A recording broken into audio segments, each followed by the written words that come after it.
All right. Well, Okay. welcome, ladies. Thank you for joining us tonight. And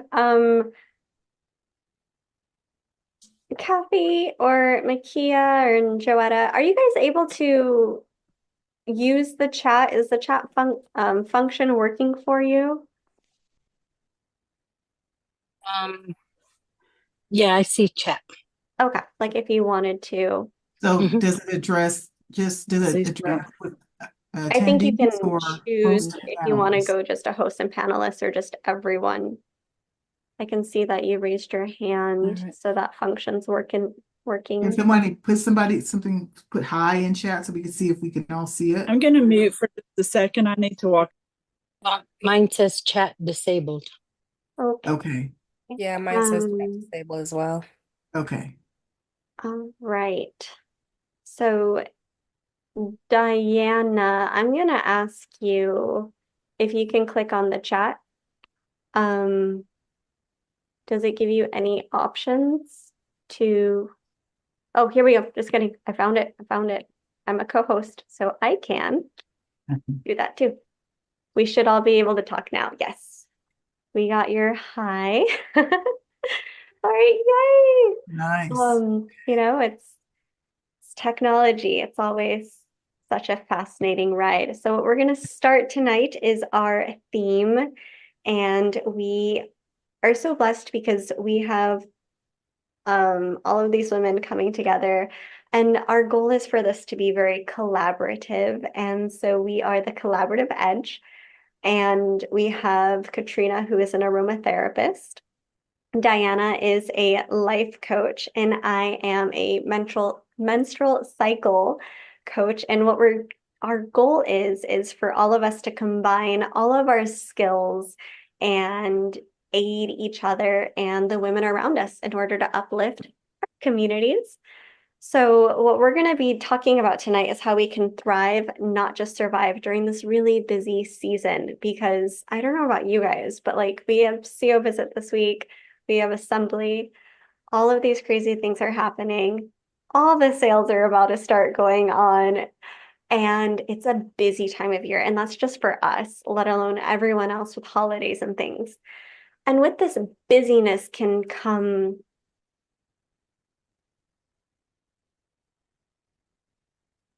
that's what it is. There's no words, right? You can be overwhelmed with saying yes to things or agreeing to help someone out and then finding yourself burdened and tired. And sometimes you just want to say no and you find yourself saying yes to things you don't want to. So, what we're going to learn today is Katrina is going to give us some insights into how aromatherapy and essential oils can actually help us with boundaries. And if you're not familiar with that, she is a treasure trove of knowledge, and Diana is going to help us so that way we can, if you've never had life coaching, she's going to explain a little bit about how it works and then help us so that way we can coach our minds so we can deal with this time with grace instead of stress. And I am going to be educating us a little bit on the menstrual cycle, which for some of us we still have very active. It may no longer seem as applicable to you, but I think you're going to learn a lot and gain a lot of insight with yourself. So to begin, Katrina is going to start us off on how essential oils and aromatherapy can help us with boundaries. Hello, everyone. It's good to see all y'all. We have two more people that joined, Charlotte and Just. I think that's Justine. So hello to you all.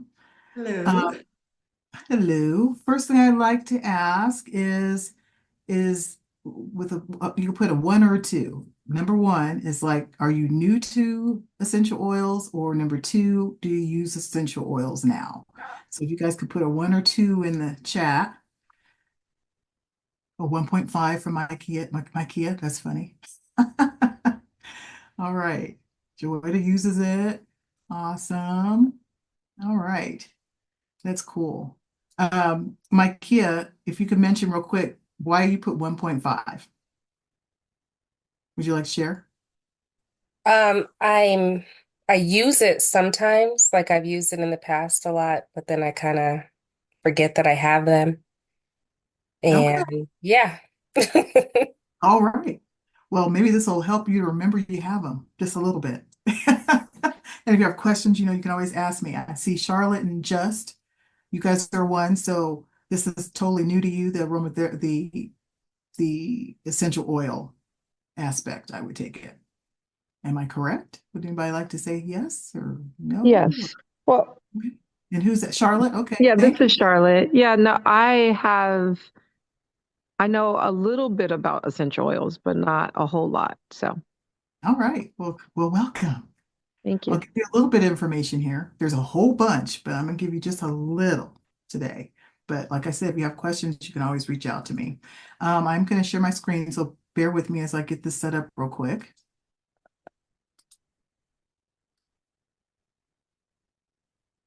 Let me put this in presentation mode.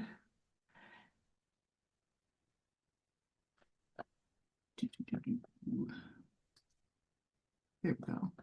Okay. What are y'all seeing? So I know if I need to swap. Seeing your screen, it looks good. Oh, yeah. Okay. You're seeing the screen. Cool. I did it right this time. Whew. Okay.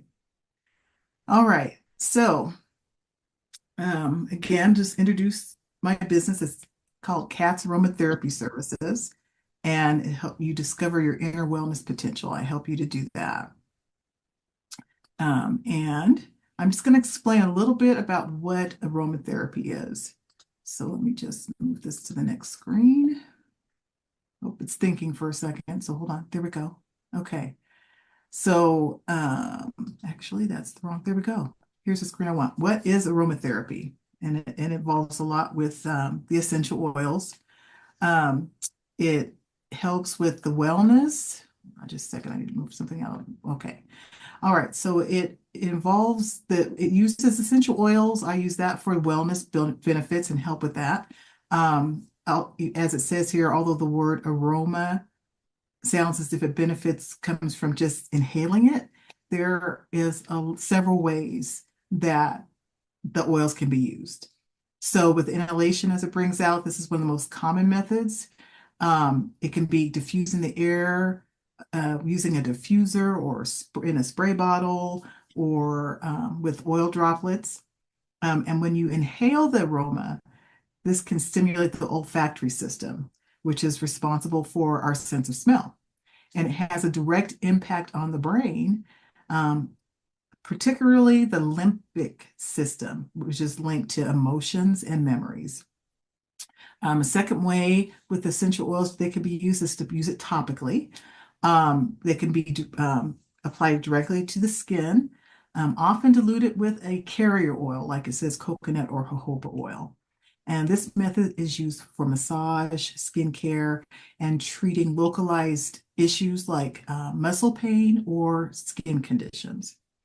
This third way you can use the essential oils is adding a few drops of essential oil to a bath, and that can to create a relaxing and therapeutic experience. The warm water helps to release the aroma and allows the oils to be absorbed through the skin. And usually I suggest if you're going to do that in a bath, to put it in like some bath salts, put a drop or maybe two and kind of mix that all together and then put it in the bath that way. So that way it can disperse it better. The fourth way essential oils could be used is compresses. They can be added to hot or cold compresses, usually like on a washcloth, and applied to the areas of the body to reduce pain, inflammation, or swelling. And indigestion or ingestion, actually. Well, so this is less common and a more controversial, but some essential oils can be ingested in small amounts. However, this should only be done under the guidance of a qualified professional, such as myself, because some of the oils can be toxic if consumed improperly. Some of the other ways you can consume it if it's already made into a pill, or you can make it into a pill yourself, or in a powder form. Those are common ways to ingest. Aromatherapy is used to address a variety of issues, including stress, anxiety, depression, insomnia, pain management, and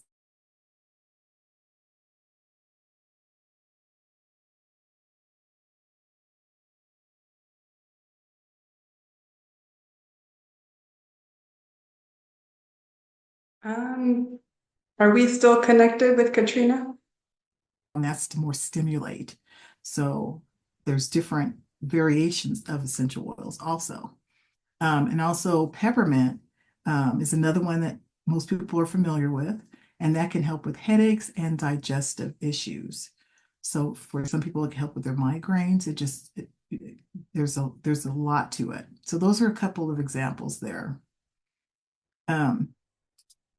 Then what can essential oils do for you? If you guys have your camera out, you might want to take a snapshot of this just to have this. And so I want to start out, essential oils are chemicals. So they're naturally derived chemical, but it is a chemical nonetheless. So as such, they should be experienced with care and knowledge to harness the full potential as well as protecting the person that is using it. Essential oils are trendy, but they're not a trend. Humans have been using essential oils for thousands of years. The earliest record use dates back to 4500 BC when Egyptians used them for everything from cosmetics to mummification. So nowadays we're inundated with many synthetic chemicals, not just in medicine, but in cleaning supplies, soaps, lotions, spices, etc. There is a place for such things. However, incorporating more naturally derived elements can provide us with a holistic approach to our well-being. And so it has some of these examples here. We're not going to go over all of them, but a couple of them. Antimicrobial, many essential oils such as tea tree or eucalyptus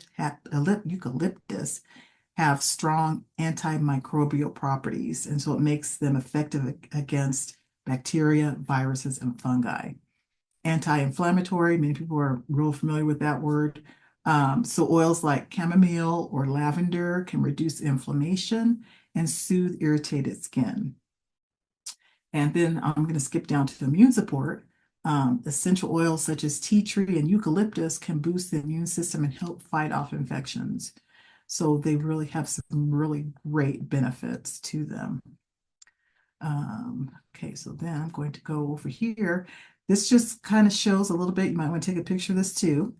For the sake of time, we're not going to go over everything, but this shows some of the chemical properties that are in essential oils.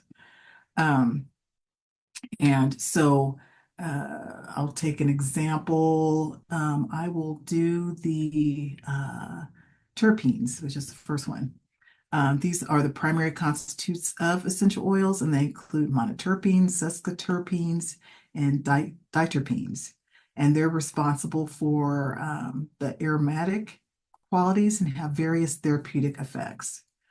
And also something such as the esters. They're known for calming and anti-inflammatory effects. And with a lot of the oils, they will have several chemical properties, but there's certain percentages of each. So with me, with aromatherapy, I have my nice little book of my oil Bible, I will say. And so I can go in there, and if you're having something where you're having a hard time sleeping, and you're congested, and we talk it out, and then I can look up and figure out what essential oils like that might have a higher percentage of, say, the aldehydes in them for to help with sedation, help you to calm sleep. And then look for something that has like the oxides with decongestant or expectorant, and try to figure out what oils, look up what oils we can combine. And when we do this kind of together, it's kind of fun actually to figure out what kind of blend to put together for you to try to see if that'll help for you. So, and it's a lot of fun. Actually, you learn a lot. I learn a lot doing that. So that's what we would do. So that's just a little bit of information on essential oils and what they do. And so when it comes to this time of the year, things can get kind of hectic.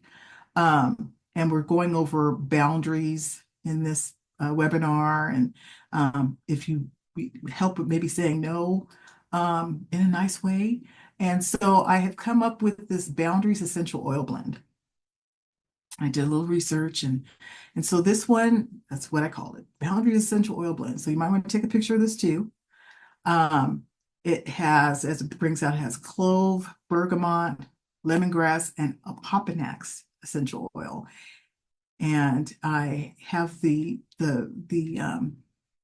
proper way of with what you call it, besides just the clove, just because that's important to know too, with the proper name of it is. So I'm going to describe each one of these really quickly. The clove oil, that has a descriptive word for it that is boundaries. So that's why I wanted to pop this up there first, because that's for boundaries. Clove helps individuals stand up for themselves, be proactive, and feel capable of making their own decisions or their own choices, regardless of others. Clove gives those of us who could be pushovers sometimes the courage to say no, like I said, in a nice way. And it reignites the inner fire and it encourages individuals to stand up for themselves. It can also assist when there has been a history of weakened boundaries caused by either mistreatment, exploitation, repeated traumatic or compromising experiences.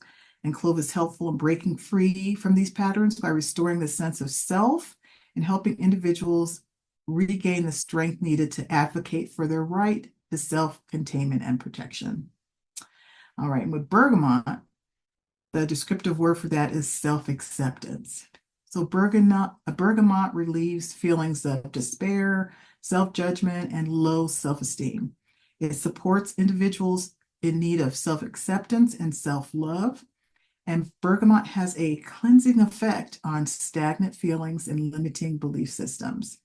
And because of the core beliefs of being bad, unlivable, or not good enough, people will seek to hide behind a facade of cheerfulness because they may feel fear revealing their true thoughts and feelings. So bergamot's powerful cleansing properties generate movement in the energy system, which in turn brings hope. So lemongrass, that descriptive word is cleansing. So lemongrass is a powerful cleanser of energy. It dispels feelings of despondency, despair, and lethargy. It also assists individuals in entering a healing mode or a cleansing state. And in this state, one easily lets go of old limiting beliefs, toxic energies, and negativity. Lemongrass teaches individuals to move forward without hesitation, and it asks them to commit to a healing path where change is a regular occurrence. And then this last one, Opopanax. Not too many people have heard of it. I just learned about it myself, so it's pretty cool. The descriptive word is grounding for that. And the scent of Opopanax can be deeply relaxing on both the physical and the mental levels. And it can be useful in blends to counteract symptoms of stress and anxiety. So that's why I chose these four for this blend. And it smells real good when it's together because I've tested that too. So I have a couple blending ideas here. You can either put all drops on a wick of an inhaler and place that in the inhaler, and then you could take it with you, and you're the only one that's going to be able to smell it, and you just take sniffs of it when you need it, inhale, hold it for a couple, 3 seconds, and let it do its job. Also, another way is combine all the drops in a 15 ml or half ounce bottle, if I can speak, with a carrier oil, either the jojoba or there's so many other ones you can use, and apply a small and mix it up, shake it up, and just apply a small amount on the bottom of your feet as needed. So, and so I hope everybody got a picture of that. And I am also, since y'all are all here on the webinar with us, we're so happy about that. So if you need or would like, I can make you an inhaler. And if you live in the Colorado Springs or Colorado area, you can pick it up or I can mail it to you. If you're not in Colorado, I could just make you an inhaler and mail it to you. So just send your requests for that. If you're wanting me to mail it, make sure you include your address, and I'll be happy to make you your first inhaler to give it a try. Okay, now I'm gonna turn it over to Diana. No, Auriana. I don't know which one. One of them. Me. Did So anyone, actually, I wanted to ask, anybody have any questions, any quick questions? I'll try to answer one or two or about what I just went over. Everybody's good? All right. Good. Joanna's already put her address up there, so it's like, okay. eager and excited. Oh, Kathy, did you have a question? No, just what, send you my address? Oh. Or is that Yeah, what I just do? send it. Yeah, send it to that email address, if you like, or if you want to put it here in the chat, I'll write it down. Okay. And So we'll we can, also send you all, we'll send all of you a little follow-up email just with all of like Katrina and all of the contact information tonight. Also, if you forget, don't worry and like, oh man, I missed out. Like we'll send a reminder and then you can just make sure to send it there. So don't worry about accidentally not getting it out in time. yeah, that's right. And then And Katrina, I put it. Ariana, you said, why put the essential oils on the bottom of the feet? Yeah. The bottom of the feet is one of the areas where it can absorb into the system because with essential oils, it goes through the skin naturally into the blood, into your blood system, which is wonderful. Not too many products do that, but it's natural. So if you want the effect faster, putting it on the bottom of your feet is a great way to do that. Or other sensitive areas you can put it on is like on the inside of your arm, where you bend your arm. That works really good. Back of the ears, in the soft spot, like right by your earlobe, not in the hard section, or the back of your neck. So if you put it in any of those spots, it will get in. Or your wrist. I forgot your wrist. You can also put it on your wrist and it will go in very And nicely. I did want to say about that spot behind your ears, that's where your lymphatic system is. And so if you're needing help draining and inflammation, oils are a great support team right behind the ears. So Yeah, definitely. All right. Okay, Good to moving. know. All did you right. say Well, something, Kathy?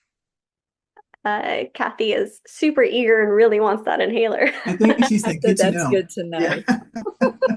Oh, good to know. Good to know. Awesome. Well, I'm going to be going on to it next. And this part I hope is very educational and interesting for all of us. I'm going to be touching in, as I said, a little bit on the menstrual cycle. And this is really fascinating for me because I have found just in my own experience that the women that I know, myself personally, my mom, what I learned in school, we don't actually know a lot about how we work. And that is a really great reason to understand why so many of us are feeling this conflict in not being able to create boundaries. And I'm excited to introduce to all of you the fact that you have built-in boundaries within you. So let me get my screen ready. I just realized that I never did this. Give me 1 second. Let me enter my full screen. Sometimes I get so eager chit-chatting on Zoom that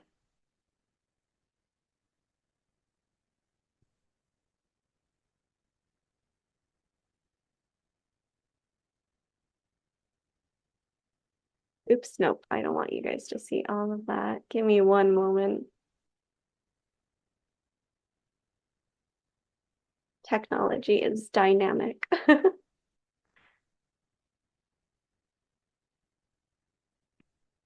Okay, well, we're just gonna go here and we're gonna see how it goes. So let's just go and see if I can present this all to you and you can see the whole thing. Okay, so let me know if you ladies can see my screen. Yep, we can. Okay, awesome.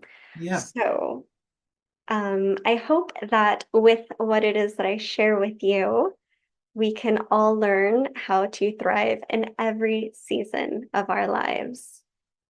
So if you can put it in the chat, I would love to know why you think it is so hard to say no. What do you think? Why is it hard to say no?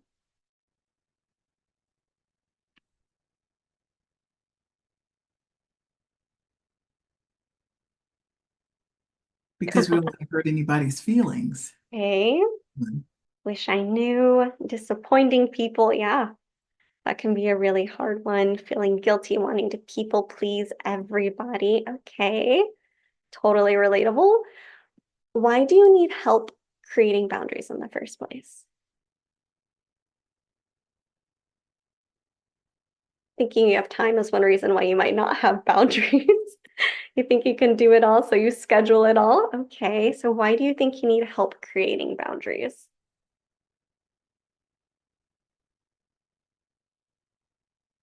Just think on that.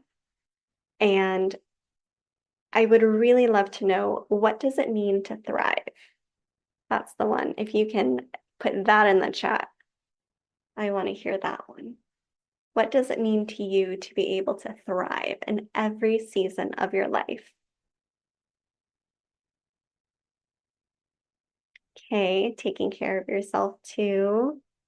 Say no without the guilt. Sounds liberating. I'm going to let that pile in and give you guys time to put that in the chat just for a couple seconds so I can see what you think. Yeah, you won't be stressed anymore. Accomplish many things. That's beautiful, very true. Have peace. Yeah. So it's just so interesting. It's hard to say no. We feel guilty for creating boundaries, but without being able to do that, we don't get all of these amazing benefits of being able to accomplish many things, feeling peace. And I am excited to introduce to you why it's been hard. So really quickly, I want to talk a little bit about chronobiology, which is basically the biological clock within all of us. So raise your hands if you have heard of the circadian rhythm, or you can put a 1 in the chat. That might actually be easier for me to see. And then put a 2 in the chat if you've never heard of it. Okay, we know this, right? Circadian rhythm. Just as an overview, it literally means like circadian. If you were to look at the Latin, it basically means like sun rhythm. The solar rhythm, which we know is a 24-hour period. The sun rises, it sets, and it does it all over again. And what that means is chronologically, we have certain times of the day or night where we get the deepest sleep, certain times of the day where our cortisol peaks. So we have like the most focus, the most energy, the most drive. There are times where you're better focused, times where your body temperature is regulated. It's really, really important. Ooh, Charlotte, you're going to be learning lots of new things today. So we can all agree that the circadian rhythm is important. But now this is interesting. How many of you guys have heard of the infradian rhythm? Have you ever heard of that term? And I'm going to type it in here so you can see what it looks like before I go on to my next slide. Sorry, that is misspelled. Infradian. That's a nope for Diana. You're infradian rhythm. Katrina says no. I would be very surprised if any of you guys had never. Ooh, okay. So I'm going to move on to the next screen. What's really fascinating is that every being on Earth, but we're speaking about the human species. So men and women have a circadian rhythm, but women are the only ones with 2 biological clocks. And the second one is called the infradian rhythm. Now, what's really fascinating is that this is the rhythm for the majority of your lives, and it activates during the menstruating years. So whenever you hit puberty, well, not puberty, but whenever you had your first menstrual cycle, that's when it began. And your body shifted from that solely circadian rhythm to a whole new one. And infradian essentially means longer than 24 hours. And this rhythm lasts 28-ish days. And I say ish because we're all unique flowers and we bloom differently. but basically 28 days. Now, this cycle is what controls your hormonal system, your brain, your metabolism, your immune system, your microbiome, stress response system, reproductive system. Would you guys say that these are kind of really, really important biological systems? I would say so. And what's crazy is that they are tied to a 28-day cycle. So one thing to know about the circadian rhythm, and this is really good to contrast because we have a beautiful contrast in men, they wake up and go to bed the same person every single day because their hormones, their systems, get a reset. So they can do the same thing every single day at the exact same time, and it's fine. When you have an infradian rhythm, you have to stop thinking in a 24-hour period because that's very limiting. You can't get it all done in one day because you're not the same person that you were the day before. Your brain shifts a total of like 25% between like each of the different phases or the different weeks of your personal rhythm. So this is really cool because this is about your personal clock, your time, your own calendar and way of doing things. And it's always when it's best suited for you. So now let's go over here and we're going to talk a little bit about female biochemistry. Now, as I said, this happens to do with a 28-day long cycle. Menstruating women have a 28-day long cycle. And it has to do with the shifting hormones, which means you have different needs throughout the entire month. When you look up how to be more productive, biohacking, how to take like the perfect amount of time to take a nap in order to be the most effective, 90% of all of that, 100% of that is all based on male physiology. So it works sometimes of the month for us and other times it doesn't. And that's why you can start getting into a really good rhythm, being super productive, everything's working out, and then it just like crashes and you can't keep up, nothing's working because it's not in alignment with your rhythm. So when you can understand what this biological clock is and how it operates, you're going to end up being more intuitive and make better decisions for yourself and your time. You're going to have better emotional balance. It'll also allow self-compassion. You'll be able to be more compassionate towards yourself and to others. You're going to be able to be more productive and creative and have more fun. And you're going to have a deeper connection to yourself and the world around you. So I know some of you guys are thinking, this next slide, I no longer have a menstrual cycle. So how does this apply to me? It still does. One thing I do want to say is just because someone stops having a menstrual cycle, and there's a variety of reasons, some of them are very natural and normal in our cycles of life, and some are unfortunately due to hormonal imbalances. But this still applies because all of us are women. And whether you are menstruating or you no longer menstruate due to menopause, you still have these hormones. You just don't have them in as great of an abundance in order to cause ovulation. And that's actually a really interesting point that I'm going to touch on in just a second.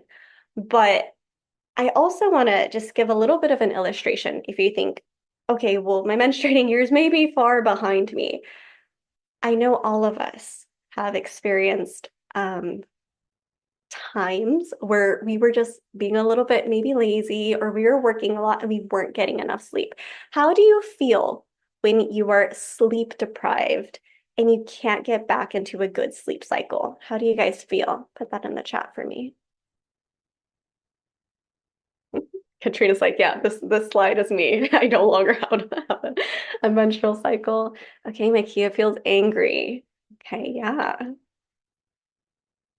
Feel angry. I know I feel just like, oh, not good. I can't, like, I'm sleepy. I'm just like, oh, and then I have things to do and things are just really sloppy, tired all the time, kind of running behind, out of balance. Okay, that's just one cycle and it impacts everything, right? You can't function. You are frustrated. That's your sleep cycle, which we know is a daily cycle. Now let's look at this and think about it again. A menstrual cycle, which we have for many, many years, anywhere between 25 to 30 years of our lives.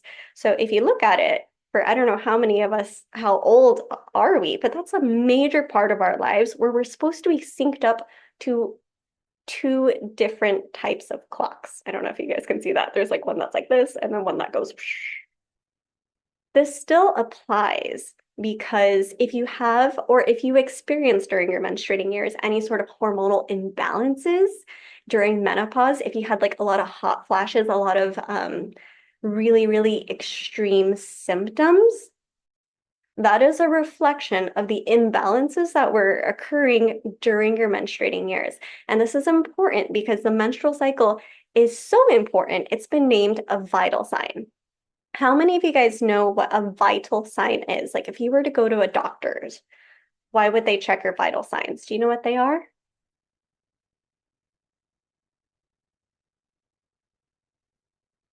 Gonna give you guys a second to see. Your pulse, blood pressure, right? These things are so crucial to know that like having low blood pressure could mean that your life is in danger. Our menstrual cycle is so important, it's been named a vital sign.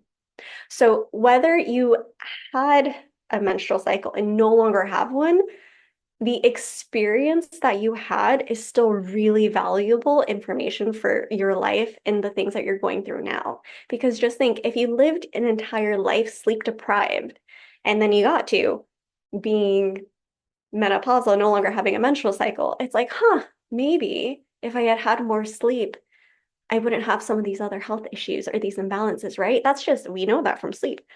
Think about an entire cycle that was not known to you and you might have been ignoring and working against, how that might be impacting you now. And just because you no longer have the hormones in order to menstruate doesn't mean that you can't realign yourself energetically to your own rhythm. So I just want to touch on real quick things like PCOS, any sort of like really intense PMS symptoms are going to be due to imbalances that are fixable and curable. A lot of times it has to do with the fact that you're not in alignment with your own rhythm, and that could be nutritionally, energetically, like lifestyle choices. We can make a lot of things better for ourselves, like the quality of life, if we can get back into our natural rhythm, because that will help us to identify what it is that we are needing. Because you have different nutritional needs at different times of the month. We shouldn't be eating the same thing every single day. If any of you guys were on birth control and you are no longer menstruating, if you are on birth control for like, let's say medical reasons, because you had like really, really painful periods or like really, really painful, horrible acne, the fact is that birth control on any form is designed to stop ovulation. And ovulation is a precursor to getting all of the hormones that you need in order to get any sort of health benefits. For example, during ovulation, that's when you get things for like bone density. So like if someone has a lot of arthritis and stuff like that, it's like, how are your testosterone levels?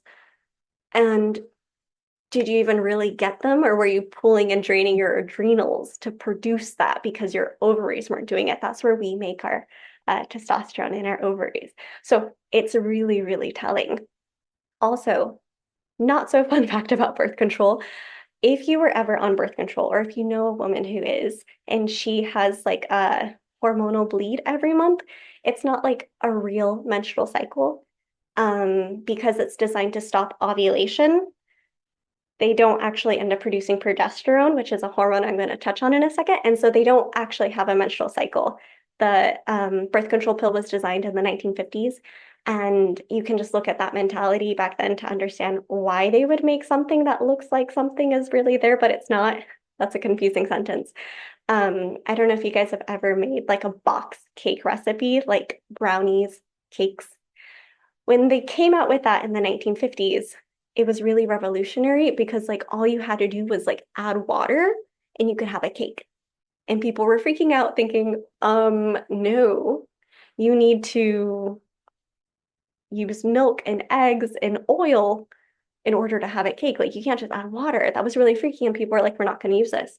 So they went and we're like, oh, people are not going to buy it because it doesn't look natural and real. You don't really need these products, but it's going to make them feel better. So they threw them in the ingredient box. And to this day, if you buy a boxed cake, you're going to be like, oh, I need 2 eggs, half a cup of oil, and boom, a cake. Same mentality with the birth control pill. It was designed to make women feel like they were not going to be able to get the negative impacts of having a menstrual cycle while still being able to have a cycle. They don't have one. If you're perimenopausal and menopausal, I kind of touched on why this is still relevant. So I'm going to do just a really brief overview real quick about built-in time and boundaries of the menstrual cycle. So rhythms and cycles. Also, if you no longer menstruate, you still do have a beautiful 24 or 28-day clock to look to, and that's the moon. They're connected. And a lot of people are like, oh, that's woo-woo, menstrual cycles and lunar cycles are not connected. Scientifically, they've done a lot of research, and the answer is that there is not a 0% connection, which means that there is some sort of connection. They just haven't done a lot of research into it. Not surprising. So let's talk hormones in the menstrual cycle. This is a brief overview. If you guys want to just like take a little screenshot, you totally can. But we're going to be focusing on basically the top 3 colors, the pink one, which is estradiol, which is an estrogen, the blue, which is progesterone, and the kind of green one, which is luteinizing hormone, which coincides with testosterone during ovulation. So menstruation. This is such an interesting time because it's when the hormones are at their lowest. And this is a natural built-in time for self-care and reflection. Physically, energetically, emotionally, everything is low and slow. This is nice because you know this is your built-in time in your calendar to check in and take care of yourself. Like if you are struggling to find time for self-care, just know that it's built in within you. You just got to tune in and make time for it. And you are going to realize you have time for everything. If you no longer have a menstrual cycle, typically the new moon has been used in correlation with the time of bleeding. And it's just like when you look at the clock, it works really, really well. What's cool is it's also when your intuition is at its highest, and that's because both your right and left hemispheres of your brain are active at that time, and they're really, really working. So it's a great time for ideating and really getting a clear look on what is it that you want to achieve for yourself within your next cycle. And then it's nice because it's not like that forever. We know days 4 to 7, your energy begins to rise, and so does your mood. But it's nice because this is the time to just like say no, hide away, hibernate, and take care of yourself. Next is the follicular phase, which we're going to attach to the waxing crescent moon so you can start to see that calendar, that shifting. And this is great because this is when estrogen rises. Naturally, this is the time for exploration, adventure, and play because estrogen is a very fun hormone. It's very energizing. It makes us great communicators. And honestly, you got a lot of energy. It wants to be used. Go for it. Communication skills, like I said, are at their peak. So this is an excellent time to be giving presentations like it is for me right now. And physically and emotionally, you are actually really flexible. And I'm not just saying that, like your estrogen makes your ligaments really, really flexible. So this is an excellent time for like HIIT workouts and plyometrics and those kind of things. And this is when cervical mucus begins to enter into the chat. Ovulation is with the full moon. And this is when you are flourishing, you look your best, your skin is the clearest, you have the most amount of energy. This is a time for everything and everyone because you can do it all and look fabulous while doing it, which is so fantastic. Physically, you're most capable and strongest. This is when testosterone peaks. So if your goal is to build and muscle, you technically have like a 4-day window where you can like really pack it on and do some like slow, heavy weights and actually make a difference and build muscle. You don't want to combine, just to say,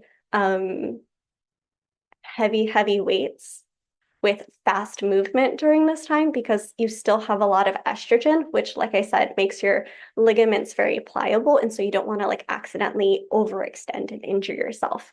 So if you've ever been playing around and you injured yourself while you were ovulating, maybe now you know why. You know, you're naturally charming, very magnetic. You want to be around people and people want to be around you. So it's a great time to schedule social obligations or things you want to do or things you don't want to do. And you can be like, I don't really want to do this, but I can. And that's wonderful. And also cervical mucus right now is really slippery and wet. The luteal phase is my favorite phase. It's when things start to close down again. And so what you're going to see is that you have like half of your cycle, half of your time when it's very outward facing energy, and you are here for everyone. And then you have time for yourself. And this is naturally built in to your personal clock and time. So during the luteal phase, estrogen, that really fun, exciting hormone, plummets, and progesterone begins to rise. So this is the time that is naturally built in for yourself. Naturally, your energy is more inward focused, so you are slightly more introverted. You're slowing down. And it's nice because since you're no longer so focused on everyone else, your critical thinking skills start coming in and you want to get things done. You want to take care of the to-do list that wasn't taken care of. You want to, really focus on accomplishing things. So this is a really great time. Energy is waning like the moon, but your metabolism is actually at its most efficient. So like pushing yourself really, really hard is actually really counterproductive and it drains your energy. Light exercise, taking a walk, going on a hike, staying home and doing nothing and not going to the gym is actually better for you than pushing through and going to the gym when you don't feel like it. So this is really beautiful because there are times when we're like, I'm so tired. I just don't want to do it. I can't, but you force yourself. When you force yourself to do that, you're actually stealing energy away from you, and that's negatively impacting your health. And for women who are menstruating, a lot of PMS symptoms are occurring because you're not listening to what your body needs and you're pushing through when you need to stop. So it is okay to say no and don't do anything, especially during this time. And communication skills are a little bit more like blunt and curt and a little bit more sharp at this time. So you might want to keep that in mind when having combos with people. And cervical mucus at this time is dry. So you're now officially in your dry phase. There's not a lot of lubricant. You're good. There's no chance also for a pregnancy. So that's honestly, an overview of the cycle. I didn't realize I went through it so quickly. So thank you guys for that. Do you guys have any questions? Was that really interesting for you? I'd love to see and hear what you guys have to say.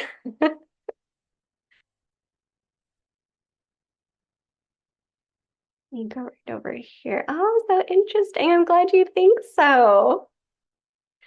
And so you ladies can see how if you know your natural time, you can schedule time for everything, get everything done. And then you don't need to feel guilty about saying no because you're like, it's on my calendar. I'm going to say yes to the things that I'm going to say yes to. And the things I don't want to say yes to, I'll schedule them for when I can actually have the energy to deal with people. And like I said, even if you're menopausal, you can still tap into that cycle that you might have not been introduced to because this is like your way of doing things. And so you can still learn. So how can we, I'm going to say, Joetta, that you're probably saying, how can we learn more about the moon cycle? And I'll tell you about that in just a second. But as a thank you for attending, I'm going to give you a guide to tea cycling, which is basically just drinking certain teas at a certain time of the month because teas are medicine and they have beautiful properties that can help to not only like alleviate menstrual symptoms and things like that, but also help keep you hormonally balanced. So I'm going to end this here. And if you have questions, put them in the chat because when Diana's done, we're going to have time for a Q&A and we can get to all of them. Thank you very much.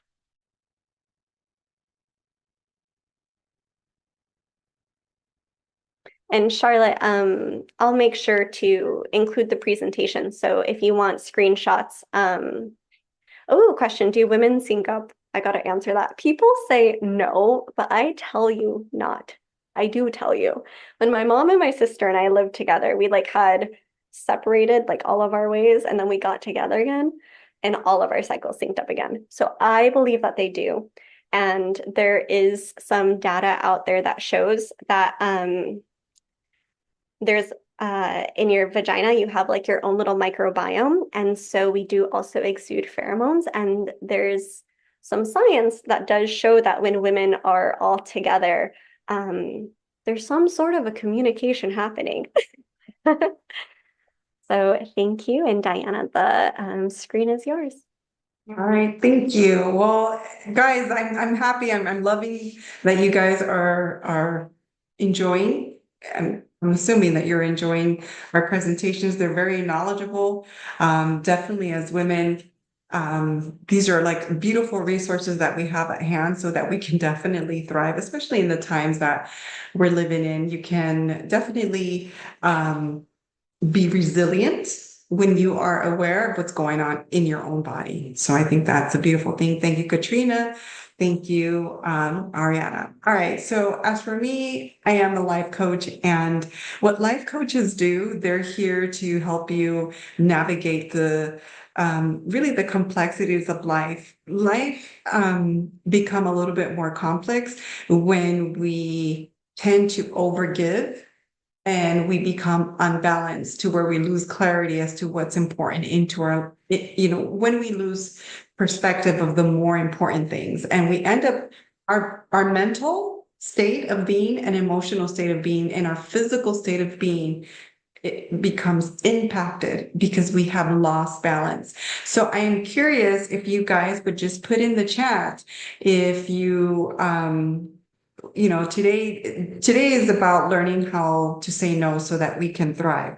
So can you tell me what feelings you guys feel when you say yes to something when you really wanted to say no? Can you type in the chat what you normally feel when someone asks you to do something and you're like, oh, I don't really want to do it, but you do it anyways? What is that feeling that you're left with? Pressures, resentful, dread. I'm trying to think if there's anything else. Disgust. Yes, yes, yes. And overwhelmed. And, I want to bring that this is a pattern. And this is a pattern that we have gotten into the habit of doing. And it really is.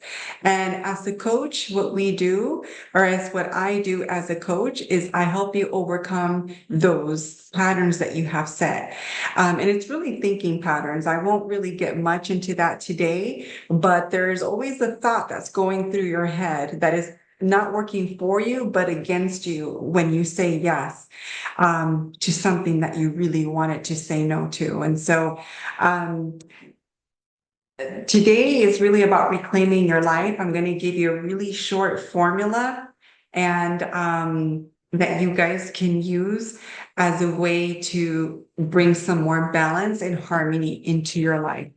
So the key here is to learn how to say no without the burden of guilt and shame, because you have to see that time is precious.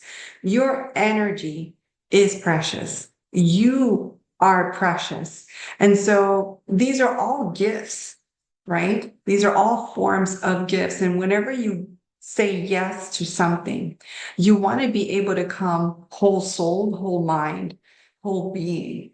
And because then you're going to be able to deliver whatever it is that you said you wanted to do, but without the overwhelm, without the guilt, without resentful, without the dread. And so you want to get clear around that. And we want to look at two feelings that we tend to feel: anxiety, overwhelm. Yep. Those are all part of it.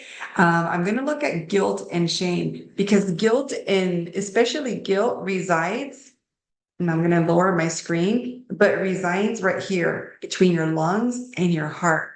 And this is the most all of our body parts are actually really important. But I'm going to say when you lose the quality of how much air you're able to intake, you lose quality of life. If you think of a car, an exhaust, right? And the exhaust is like, black smoke. When we feel dread, when we feel resentful, guilt, shame, it is us like inhaling black smoke. And we're doing a disservice to ourselves. So I'm going to help you at least find a little way to find pause the next time that someone asks you to do something. Before you commit, I'm going to give you a little formula so you can get clear space or clean air, and bring some peace and clarity to yourself. So guilt is about feeling remorse for saying yes when you really meant no. And shame is feeling bad about not being honest. What do you guys think about that? About feeling shame for not being honest? Can I get some thoughts on that? Have you ever guys considered that when you feel shame, it's because you did not tell the truth?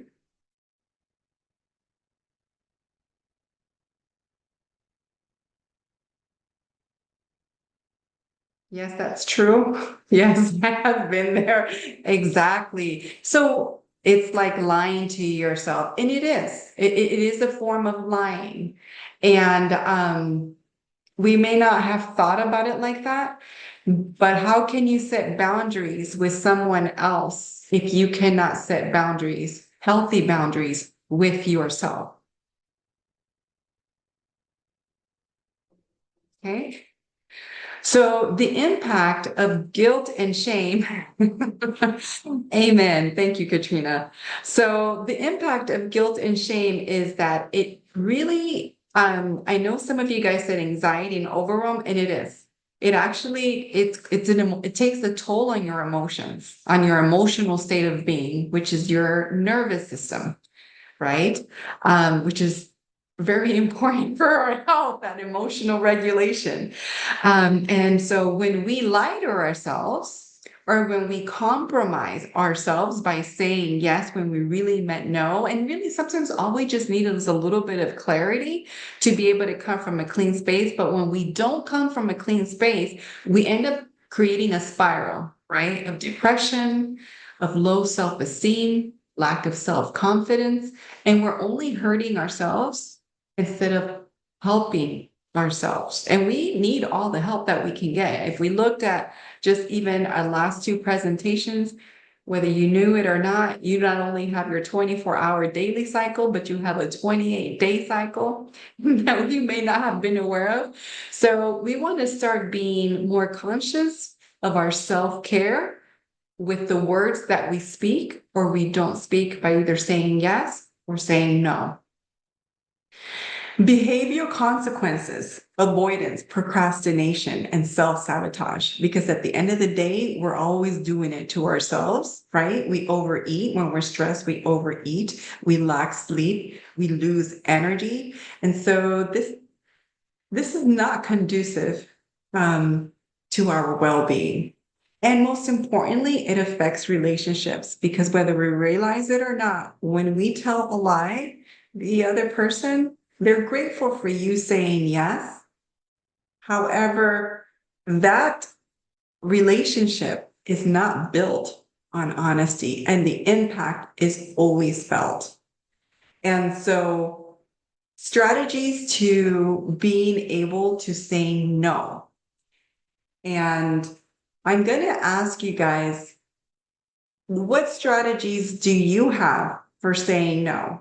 Do you guys have like a strategy? Is there something that you do that helps you? If there is, you can put it in the chat.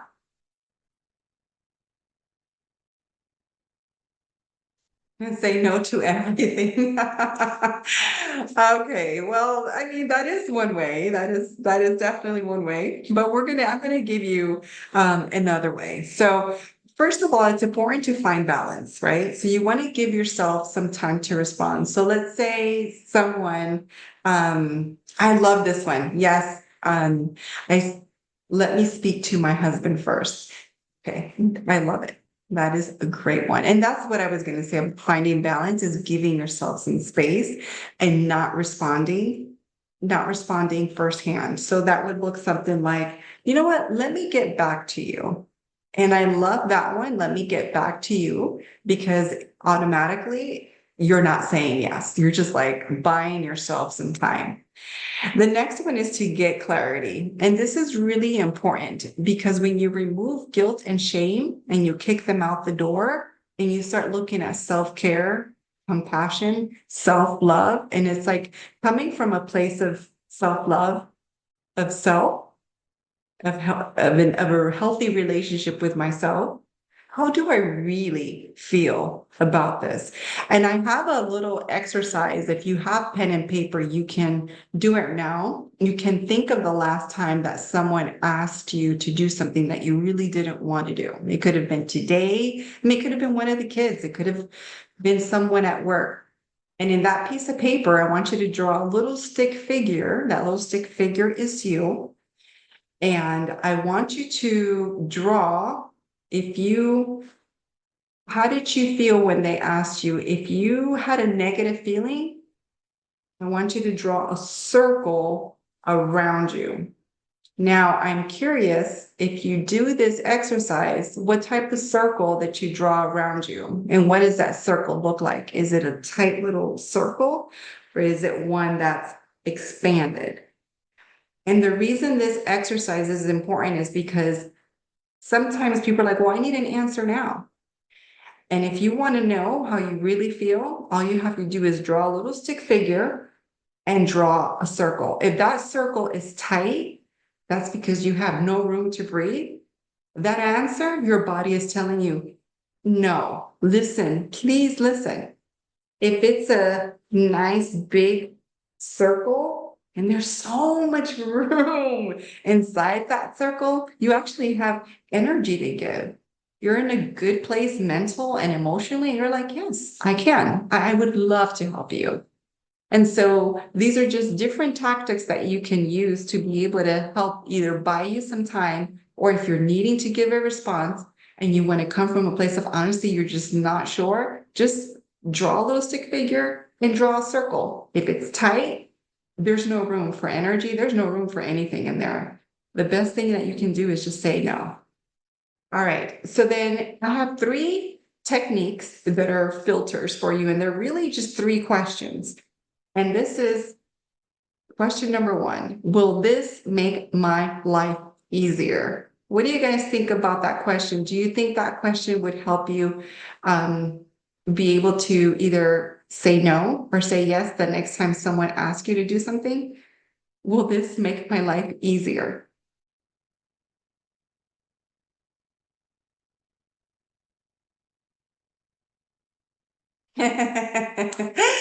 All right. Yes, I would love to know. And yes, I believe it does. The second question is, do I feel pressured?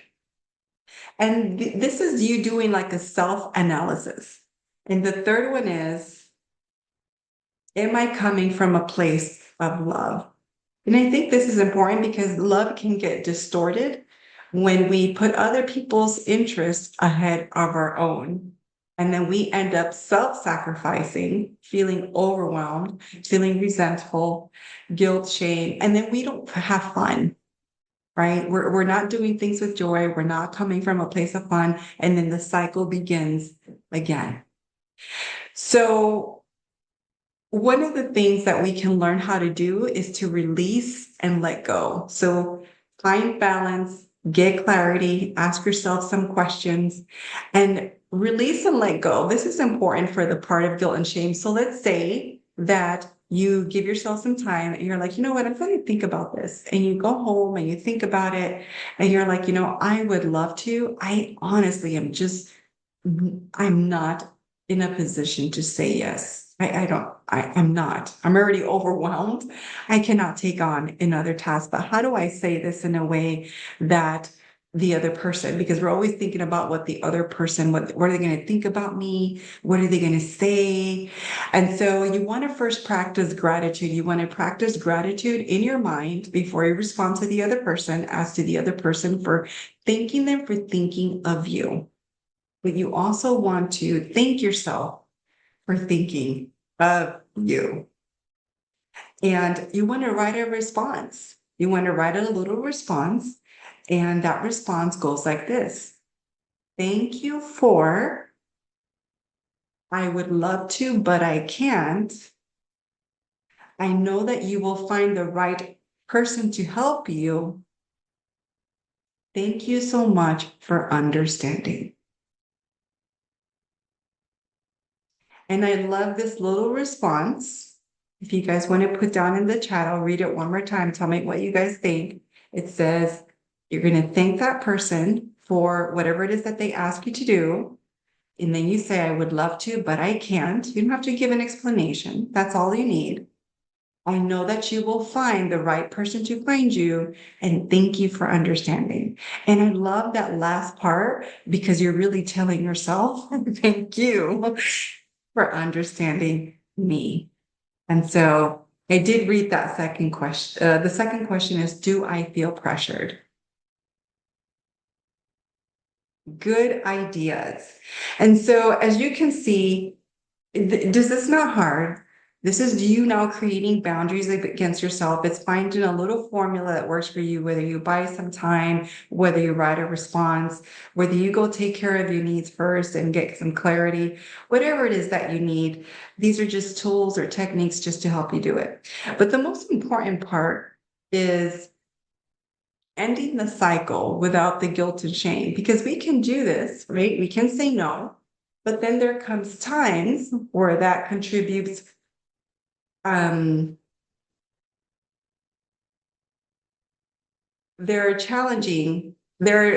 are times that it's easy for us to say no. And then there are other times, and it could be with intimate relationships or at work or in our family, where we just tell ourselves we cannot say no. Are any of you there where it's like, I would love to, but I can't? Are any of you guys there in any part, in any obligation that you have? It could be a relationship, it could be work, it could be taking care of someone, it could be anything where you're just like, yeah, that sounds lovely, but I still can't say no. Is anybody there?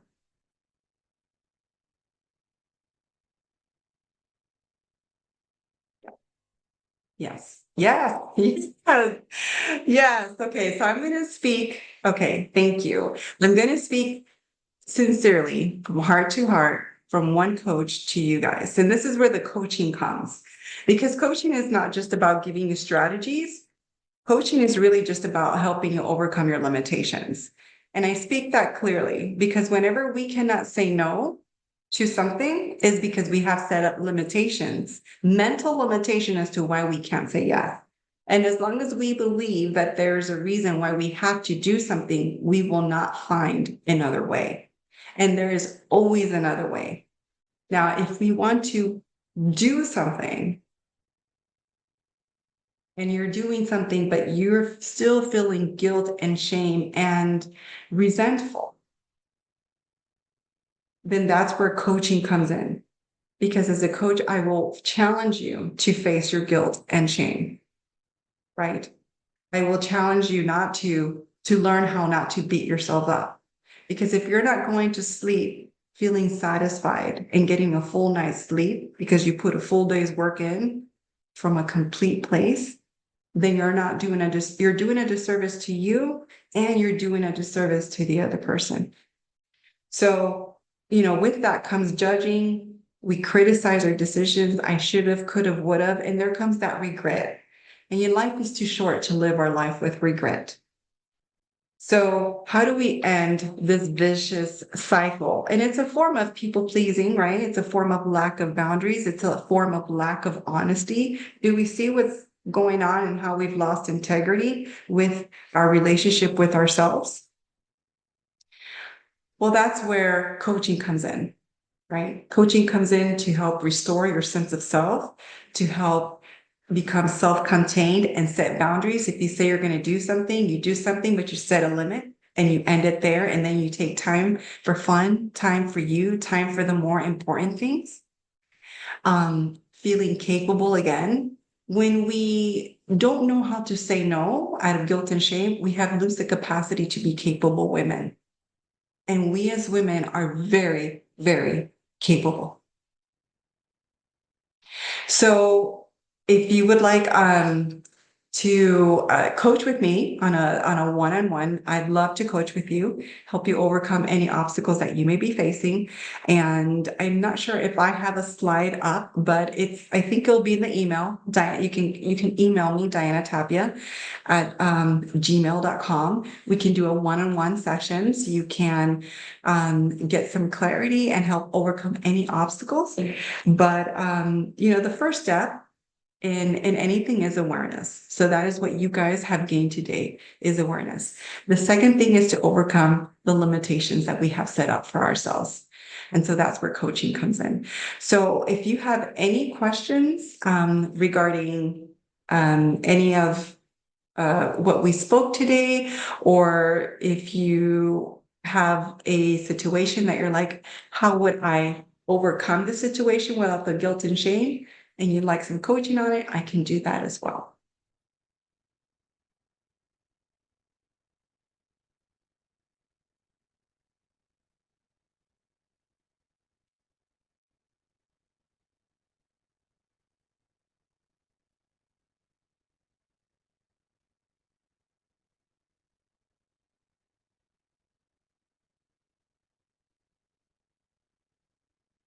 And I'm going to turn it back to you, Auriana. Okay, I was gonna pull up your slide. I just for whatever reason my Zoom froze. So I'm gonna pull it up here so you guys can see what Diana has. And she is a very, very good coach. So I do want to highlight that. I can vouch for that, because she's coach too.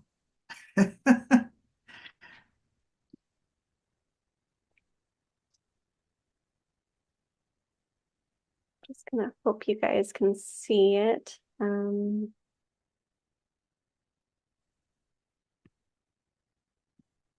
guys are probably going to see my screen as well because I couldn't get it all the way there. But hopefully you guys can see that, right? Oops. Did I just make it go down? Well, hopefully you guys can see that she has a transform your life. I mean, it's absolutely amazing, but if you guys would have never experienced life coaching before, with this, you're going to get a 30-minute one-on-one coaching session, and you will also have access to the first week of her 6-week self-confidence course. And she'll also give you a special tool to uncover and understand not only your negative emotions, but the root emotions of those emotions, which is absolutely wonderful and fascinating. And this will also be emailed to all of you. So yes, that is our presentation. Thank you, ladies. I hope, of course you can share it to others. The email, feel free to. We would love to be able to help as many women as we can. Now, the offers, like the special ones, like the inhaler, the little free tea guide that I got for you guys, that's for you guys because you guys showed up tonight. But everything else, we want people to learn and know and benefit from coaching and aromatherapy and cycle syncing. So yes, feel free. So let's see. Do you guys have any questions? I hope we were able to teach you in some way, give you some new tools to thrive. Essential oils are so wonderful because they are not only something physically that you can like touch and take action to, but it also creates engages your senses and creates that sense of boundaries for yourself. And then we have the mental part, right? On thinking, am I coming from a place of love? I love that one because sometimes you're like, no, I'm coming from a place of trying to make myself look good in someone else's eyes, right? That's people pleasing. And that doesn't feel good. And then you realize, oh, I'm not only lying to myself by not wanting to go, but I'm lying to the person by making them think that I actually want to go. And that doesn't feel good either. You learn all of this. So that was the presentation. And like I said, we're going to share this with you if you had any questions. I know someone mentioned something earlier. I don't know if it was about the moon cycles. I think someone asked, how can you sync up to the moon or learn more about the moon? So I'll answer that question real quick. Ideally, going outside every single night and checking and looking up at the moon. We don't really do that, and I don't know where you live, but where I live, it's in a suburban area where everyone has like street lights and backyard floodlights and everything everywhere, and so it doesn't actually make it comfortable to look outside at the moon. So there are apps. I can recommend one. If you have an iPhone, this is my favorite one because a lot of the apps sometimes can be very like astrological and going into things like that, and that's not what I want. And this one is called like Moon Plus, and I'll see if I put it in the chat right here. And it's really cool because it just gives you like the moon and the different phases. So I use it as my little calendar, and I recommend just trying to figure out and getting in tune on like, okay, when is the next new moon and when is the next full moon? And after about like 1 to 3 months, you're gonna find yourself being able to look at the sky and being like, oh, look, it's a waning crescent, or I know something's changing.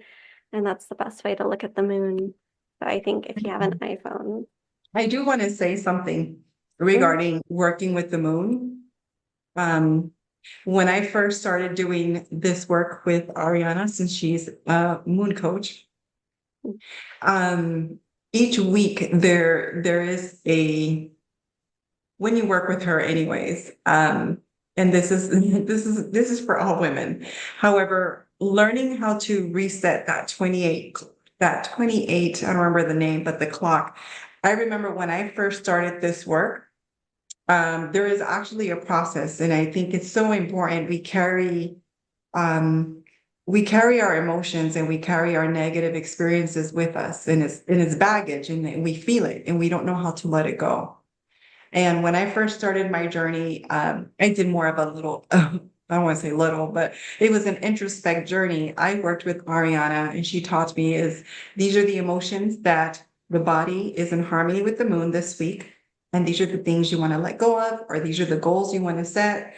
Like there's I think there was 4 weeks. And out of those 4 weeks, once you learn them, you can do it for the rest of your life. And it's nice now because I harmonize the things that I do with these cycles without me having to look to the moon anymore because I learned how to do it. And it was the most healing and beautiful experience of reconnecting with myself. I had never done that before with the 28-day cycle, and knowing what week needed to be, what I needed to do, what I needed to let go of, what I needed to embrace, what I needed to let go of. And then you follow that pattern for the rest of your life. It's really beautiful. And coaching with Auriana, she's an amazing coach. So I wanted to share that. Thank you. And I know Katrina also has something really special for you guys. She has that little free inhaler gift, but if you've ever wanted to work with an aromatherapist, I would love, Katrina, if you wanted to share some of the things that you can help these women with. Yeah, I do have actually a special. I don't know if I should pull up the Sure, screen. go for it. Okay, let me share it real quick and then we'll let all y'all go. Okay, so bear with me here. Okay, can you guys see the screen? Mhm. Okay, if you want to have a visit with me, I would love that. I'm for y'all being here on the webinar, I have 30% off of my standard package. So your first visit is free with me, and you'll get 1 hour consultation. If you meet personally with me, I have this wonderful little machine or scanner that helps to pull up what oils you might need at that moment, either emotionally or physically. And we can talk about 3 different wellness issues you have. After that, your second visit, 30% off. And then it just shows here what you can get for that, if you guys want to take a screenshot of that. And then and the consultation for, if it's remote, you'll still get your first visit for free, 1 hour. And then if we do a second remote visit, then it's 40%, 30% off. So it's only $49.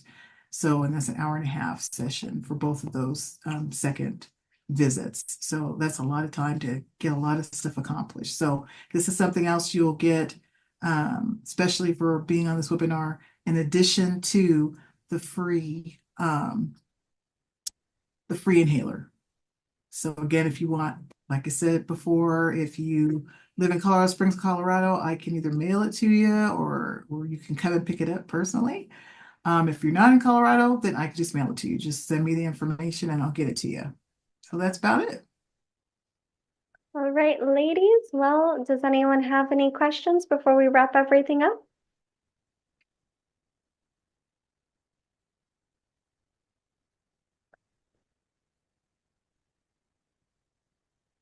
Very quiet. Okay. Okay. No, well, I hope we were able to satisfy your curiosity. Once again, thank you for attending.